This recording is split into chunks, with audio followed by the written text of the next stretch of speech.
નમસ્કાર વિદ્યાર્થી મિત્રો, આજે આપણે ધોરણ 10ની બીજી પોયમ જોવાના છે. Poem 2 pencil. બહુ સરસ મજાની અહીંયા આ કાવ્ય મૂક્યું છે ધોરણ 10ની અંદર. તો પેન્સિલ વિશે આપણે ભણવાની તૈયારી કરીએ.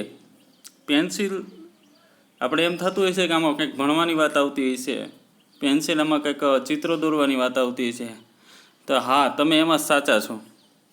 અહીંયા એક કવિ પોતાની દીકરી વિશે અહીંયા પેન્સિલ પોયમ લખે છે અને એની જ્યારે દીકરી ચિત્ર દોરે છે એના વિશેની વાત બધી અહીંયા દર્શાવવામાં આવી છે. તો વિદ્યાર્થી મિત્રો જોઈએ પેન્સિલ પોયમ 2 માય ડોટર. આપણે આનું ટ્રાન્સલેશન 2 વખત કરશું. માય ડોટર, મારી દીકરી. લિટલ ડિયર ડોટર, નાનકડી વહાલી દીકરી. Lights a pencil with a sharpener. Sharpener એટલે કે સંચા વડે પોતાની પેન્સિલની તે અણી કાઢે છે. શાર્પ એટલે તીક્ષ્ણ અણી કાઢે છે અને એ પેન્સિલને પ્રકાશિત કરે છે. With the sharpener the sky of the white paper. અને સફેદ કાગળરૂપી અવકાશની અંદર begin to be filled with light. અને ધીમે ધીમે પ્રકાશથી તે આખું આ સફેદ પેજ જે છે એ પ્રકાશથી ભરાઈ જાય છે. The black bird flying away with the tree. અને આ છોકરી જે છે નાનકડી છે અને વિચિત્ર ચિત્રો દોરે છે એ દર્શાવ્યું છે અહીંયા. The black bird flying away with the tree. એક કાળું પક્ષી વૃક્ષની સાથે તે ઉડી રહ્યું છે. પરીક્ષાની અંદર આના ઘણા બધા પ્રશ્ન મહત્વના છે, ધ્યાન રાખજો. આ વિચિત્ર ચિત્રો જે છે એ તમારે એને યાદ રાખવા પડશે.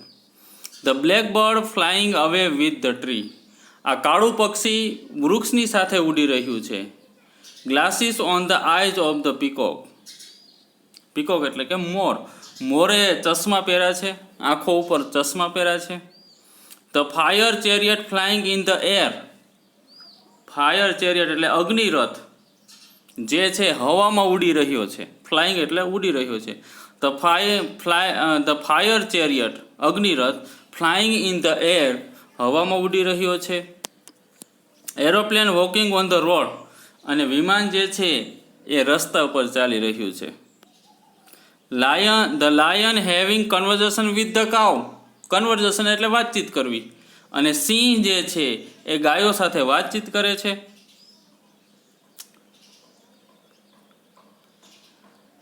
The aeroplane walking on the road, the lion having conversion with the cow. અને સિંહ જે છે એ ગાય સાથે વાત કરે છે. A one eyed sun on the black tree. એક આંખવાળો સૂર્ય કાળા ટ્રીની અંદર, બ્લેક ટ્રી એટલે કે કાળા વૃક્ષની અંદર એક આંખવાળો સૂર્ય. With the patch of the cloud over it. Patch એટલે ધબ્બો, ધબ્બો એટલે ડાઘ, અને એના ઉપર કાળો વાદળનો ડાઘ છે. A blue fish flying on the forehead of the cloud. Forehead એટલે કપાળ, અને બ્લુ ફિશ એટલે કે ભૂરા કલરની જે માછલીઓ જે છે એ હવામાં ઉડે છે. Flying on the forehead of the cloud. આકાશના કપાળની અંદર ઉડી રહી છે. The yellow butterfly swimming in the waterfall. અને પીળા કલરની જે પતંગિયું જે છે એ પાણીના ધોધની અંદર તરી રહ્યું છે. બધા અલગ અલગ વિચિત્ર ચિત્રો અહીંયા દર્શાવવામાં આવ્યા છે. My darling daughter. ડાર્લિંગ એટલે વહાલી, મારી વહાલી દીકરી. In her ecstasy is busy drawing. અને આ વિચિત્ર ચિત્રો દોરવામાં તે ઇસ્કેસી એટલે કે વિચિત્રો ચિત્ર દોરવાની અંદર તે વ્યસ્ત છે. બહુ સરસ મજાની વાત કરી છે અહીંયા, તે જોઈએ.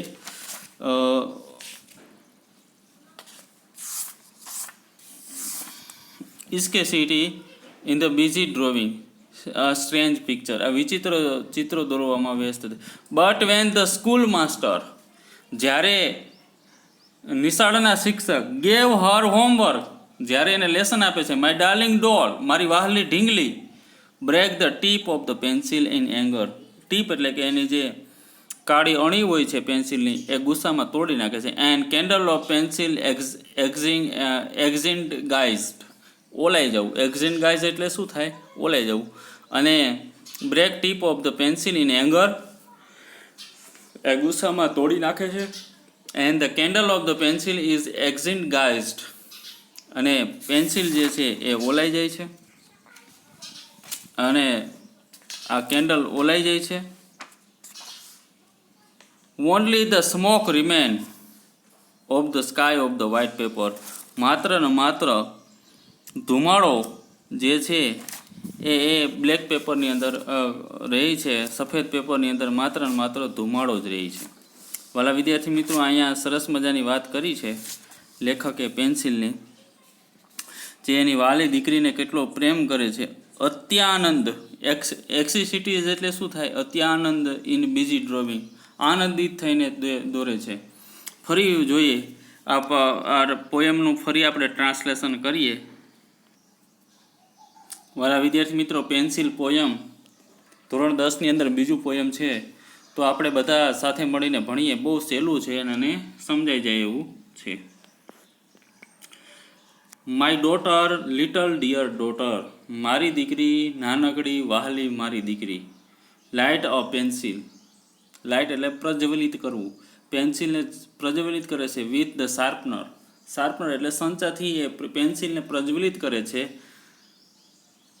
એટલે એને ટીપ જે સંચા વડે પેન્સિલની શાર્પ કરે છે, અણી કાઢે છે.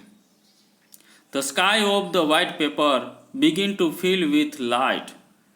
The sky of the white paper, સફેદ કાગળનું પેપર જે છે, begin to fill with light, અને પ્રકાશથી એ ભરાઈ જાય છે, શરૂ થઈ જાય છે. The black bird flying away with the tree. એ કાળું પક્ષી વૃક્ષની સાથે ઉડી રહ્યું હોય છે. Glasses on the eyes of the peacock. અને મોરની આંખની અંદર ચશ્મા પહેરા છે. The fire chariot flying in the air. અને અગ્નિરથ જે છે અવકાશમાં ઉડી રહ્યો છે. The aeroplane walking on the road. અને એરોપ્લેન જે છે એ રસ્તા ઉપર ચાલી રહ્યું છે. The lion having conversion with the cow. અને સિંહ જે છે એ ગાયની સાથે વાતો કરી રહ્યો છે. આવા વિચિત્ર ચિત્ર દોરે છે. A one eyed sun on the black tree. કાળા વૃક્ષની અંદર એક આંખવાળો સૂર્ય. With the patch of cloud over it. અને એ સૂર્યની ઉપર એક કાળા વાદળનો ધબ્બો છે. A blue fish flying on the forehead of the cloud. અને એક ભૂરા કલરની ફિશ જે છે એ વાદળોના કપાળ ઉપર ઉડી રહી છે. The yellow butterfly swimming in the waterfall. અને પીળા કલરનું પતંગિયું એ પાણીના ધોધની અંદર તરી રહ્યું છે. માય ડાર્લિંગ ડોટર ઇન હર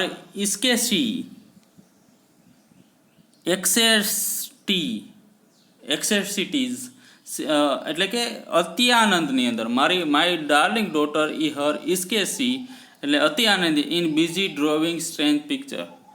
તે વિચિત્ર ચિત્રો દોરવામાં એકદમ વ્યસ્ત છે. But when the school master give her homework. જ્યારે સ્કૂલ માસ્ટર એને લેસન આપે છે, my darling doll break the tip of the pencil. ત્યારે મારી વહાલી દીકરી જે છે એ પેન્સિલની અણી તોડી નાખે છે. ઇન એંગર એટલે ગુસ્સામાં. And the candle of the pencil is extinguish. એટલે કે pencil and the candle of the pencil એટલે કે